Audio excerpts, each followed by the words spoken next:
네, 마감 전화 펜다운 김동현 전문가입니다. 안녕하십니까? 네, 안녕하세요. 네, 자, 양시장 모두 상승세 이어지고 있습니다. 거래소가 0.8%, 또 코스닥이 0.7% 강세권인데요. 오늘 시황 어떻게 보고 계십니까? 네, 기술적 반등이 오늘까지도 좀 연장이 되는 모습이지만 반등 탄력 약화되고 있고 기술적 반등으로 볼 수 있는 수준까지는 거의 다 나오지 않았나 싶습니다. 당장은 시장에 대해서 걱정하던 투자들이 조금 안빠는 듯한 모습이 있지만 흐름상으로는 여전히 하방 확장 국면의 움직임을 좀 유지하고 있고 변동성 국면 역시 유지되고 있기 때문에 오히려 반등을 이용한 손절 매도라든지 혹은 이익 실현 그리고 매수 자제 관점으로 여전히 보실 필요가 있을 것 같습니다. 네, 자, 종목별로 보겠습니다. 일단 아모레 퍼시픽입니다. 어제도 5% 이상 급등이었었고요. 오늘도 역시 한 6% 아주 강한 흐름 나오고 있습니다. 중국 금리 인하에다가 정부의 소비 진작책까지 더해지면서 좋은 모습인데요. 추가적으로 상승이 더 이어지겠습니까? 이제는 단기적으로 일단 한번 팔고 보는 자리가 아닌가 싶습니다. 지난번 35만 원대 혹은 그 이탈권역에서 오히려 제약과 화장품이 훨씬 편안한 자리라는 의견을 드렸었는데 그 반등이 지금 나온 거고요. 먼저 꺾였다가 지금 반등이 오히려 다른 종목보다 좀 강하게 나오는 정도의 움직임으로 보시면 기존의 7월 이전 시세는 이미 고개를 숙여 있기 때문에 현재 시세는 재상승 시도보다는 기술적 반등으로 접근하는 게 맞지 싶습니다.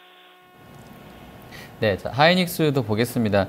자, 이 종목 역시 이번 주에 상당히 큰 반등폭을 보여주고 있습니다. 거의 15% 이상 강한 흐름 나와 있는데요. 오늘도 외국계 창구로 90만 주 정도 매수 들어오면서 3만 5천 원 선, 자, 회복해 있습니다.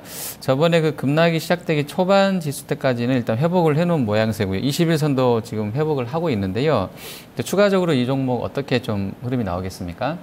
아직은 이제 바닥 단기적인 가격 조정은 1차적으로는 1달러부터 봐야겠죠. 시장이 여기서 충분히 추가적인 예를 들어 하락이 나온다고 하더라도 하이닉스 같은 경우는 가격적인 신뢰감은 3만 원 선에서 일단 나왔다라고 보는 게 맞을 것 같고 그리고 미국 주택 호조라든지 중국 주택 호조 이런 부분들 같은 경우는 이후에 메모리 수요에 대한 기대감이 단기적으로 나올 수 있기 때문에 ITsek도 일단 기본적으로 경기주라고 볼 수 있겠죠. 산업재와는 좀 구분되는 B2C 형태의 경기주이기 때문에 이런 양상으로 간다라면은 오히려 현재 조정 국면이 마무리가 되고 글로벌 금융시장 자체가 좀 혼재권에서 일단락이 돼준다라면 경기 회복에 대한 초점이 맞춰질 거라고 일반적으로 예상할 수 있기 때문에 그 관점에서 경기주로서의 어떤 선두권 역할도 한번 기대해 볼 수 있을 것 같습니다. 하지만 단기적인 움직임은 일단 기술적인 반등의 양상이다라고 일단 보셔야 될 것 같고요. 오히려 이런 기술적 반등의 강도를 봤을 때는 추후 시장 안정 구간에서는 그동안 3개월 이상 혹은 6개월, 1년 가까이 소외됐고 주가가 빠졌던 하이닉스지만 역공의 찬스도 한번 있을 수 있겠다라고 보시고 좀 중기적 관점에서 관심권 정도로 유지하시면 될 것 같습니다. 네, 자, 오스템 임플란트 보겠습니다. 오늘 중국 소비군이 오스템, 빙그레, 한섬, 또 에이블 CNC, 코스맥스, 호텔신라, 힐라코리아, 오리온, 전반적으로 다 좋습니다. 특히나 이제 이 종목은 아침에 유진 쪽에서 중국 임플란트 시장 점유율이 올라갈 것이다. 9만 원 매수 유지한다라고 리포트가 나왔습니다. 오늘도 어제도 급등했었고요. 오늘도 한 5% 추가 상승 나오는데요. 자, 오스템 임플란트는 매수했다면 좀 유지하는 게 낫겠습니까?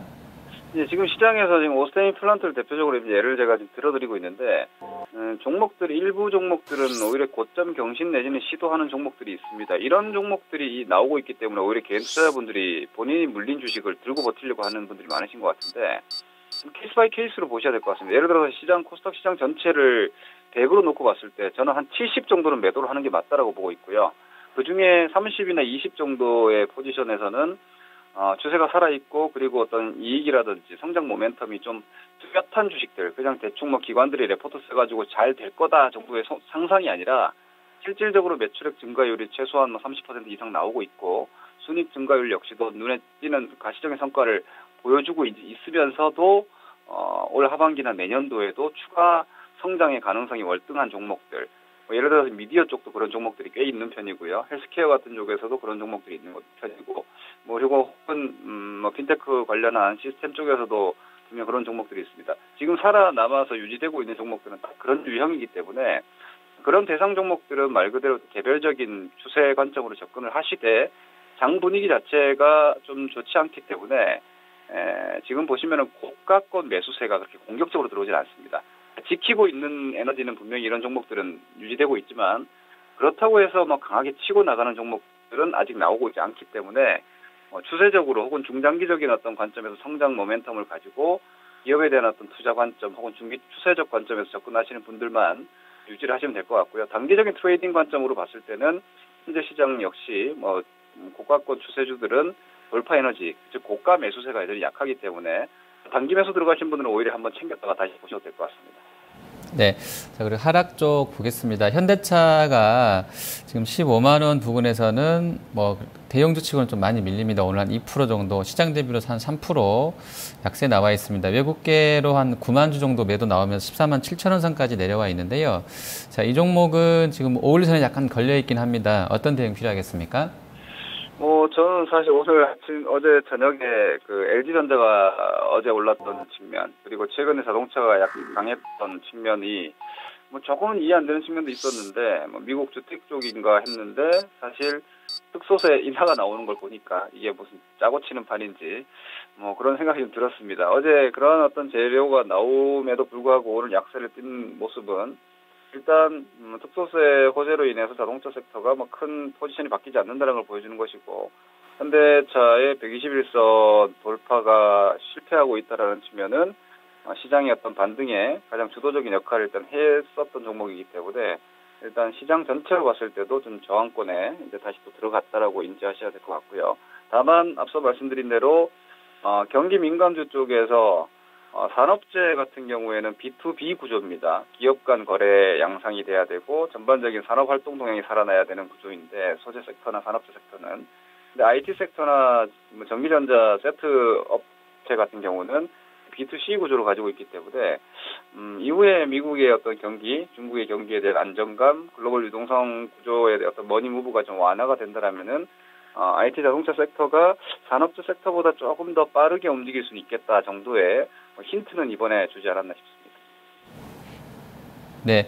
자, 그리고 한미약품 보겠습니다. 이 종목이 이번 주 오늘 목요일이죠. 수요일까지는 그래도 뭐 같은 그 섹터 내에서는 좀 좋았던 궤적입니다. 어제도 한 7% 정도 급등이 나왔었고요. 오늘은 일단 상승 출발했다가 지금 마이너스권 3%대까지 밀려나 있습니다. 모건스탠리 창구로 한 만주 팔자 나오고 있는데요. 그래도 아직 5일선은 좀 깨지지 않았습니다만 좀 어떻게 좀 대응을 해야 되겠습니까? 네, 제약바이오의 이번 상반기에 워낙에나 강한 매수 세력들이 붙었었기 때문에 돈의 힘이 얼마나 강할지는 모르겠습니다만은 제가 볼 때는 제약주와 화장품주가 차후에 충분한 시간을 거치고 나서 다시 오를지는 현재로서는 단언할 수는 없지만 당장으로 봤을 때는 분명히 추세가 꺾여 있는 섹터였기 때문에 기술 반등으로 보시는 게 맞을 것 같고요. 다만 먼저 깨졌었기 때문에 이번 8월 달에 데미지를 크게 입진 않았으나 그러면서 반등 에너지가 강하게 들어왔습니다.